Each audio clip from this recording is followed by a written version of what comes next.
Hey everybody, it's Saucy Phipps here, bringing you a review video for Abyss Odyssey. Just to start off, if you're looking for a context or just some gameplay, my review is posted on YouTube if you want to go ahead and just look that up to see why I'm saying what I'm saying going forward here. To start off, Abyss Odyssey is a very beautiful game. If you're into more atypical art styles, definitely your game. It's got a whole Spanish vibe going on, which is pretty cool. I'm into that, and it's got a little bit of mythological lore based in it, and it's pretty cool going on. And it's not got too much of a story that I uncovered. It's more or less get to the bottom of the pit, kill the boss, much like other roguelikes. It doesn't have too much story going on for it, but it's got a couple mechanical additions to the genre that are pretty sweet. So the more times you make an attempt in roguelikes, the further you go, and more things and things unlock, and you can buy things, or random events occur.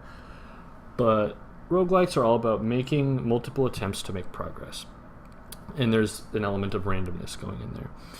With Abyss Odyssey, I haven't seen too much randomness going into it, but they definitely are based on the attempts to progress. And one thing they do is, if you get to a certain point in the abyss, you unlock more entrances into the abyss. There's 3 total areas in which you can enter the abyss that take you deeper down into the abyss, which is a pretty cool way of being like setting up checkpoints. And for one, in roguelikes, going through the first few levels after you're so far into the game can be a little bit of a pain and a little bit monotonous, and this is kind of a way to combat that, and it's a really cool addition. The next thing they do is they offer 2 other characters, and those are based around exploration and random events. And once you get, and though that aspect of the game kind of takes away from the currency part in the game, which a lot of roguelikes are into, is you go into whatever you're trying to get through, a castle, a dungeon, or whatever, a cave, an abyss. You collect as much money as you can before you die or beat the final boss, but 99% of the time it's death. And then you come back and you spend your money to make yourself stronger, and then you lose all your money before you go back in. And you do it again and again and again until you're super strong where you can actually beat the final boss.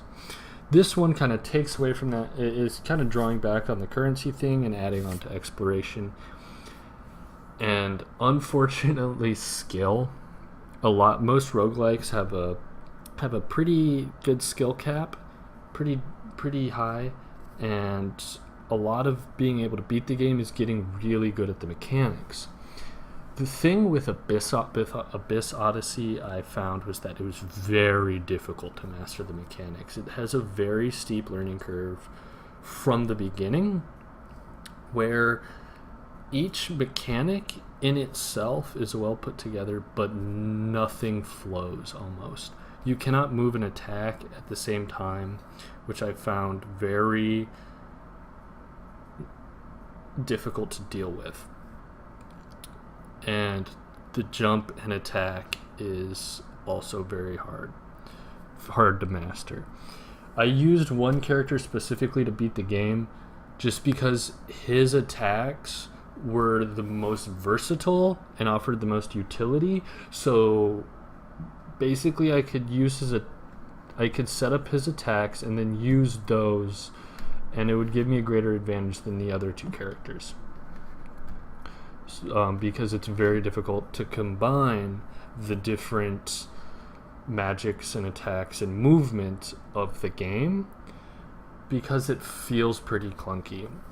Now, if you're looking for a game that's got that's got pretty good art style, and you kind of just want to throw yourself in here and see if you can get through this game, I would say go for it. This isn't probably a game I'm going to pick up. There's definitely some things that are very good about this game and can definitely be salvaged out of if someone makes a sequel or they spin off or they pull from it. But there's definitely some game design aspects to this game that really draw back from the gameplay. It's not a fluid gameplay. And to me, in a platforming combat-based roguelike, that was very important to is that fluidity. Now, not everybody has that same opinion. I definitely suggest go check out a section of the game, because it's pretty much 80% combat. My playthrough, just check it out. It doesn't even have to be my playthrough. Just check out what I'm saying about the combat, and you can formulate your own opinion, because especially negative opinions, I would definitely invite people to go and investigate and see why I'm saying this. But it made it very difficult for me to retain interest in the game.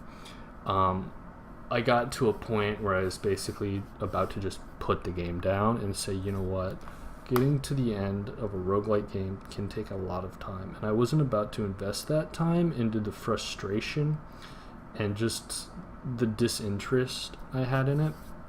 So I did wind up beating the game, but I was kind of at the tipping point there. Not everybody would feel I feel not everybody would feel the same way about this game. It's definitely a niche game. Would be love it or hate it type of thing, and I just wasn't in the love it category. But I invite you to go check out the playthrough. Maybe I missed something, but that is the context I have for this game, and it was a good few hours of it. So I feel pretty comfortable making these statements and voicing these opinions. But thank you for watching this. If you have any questions, go ahead and leave a comment below, and I'll see you in the next one.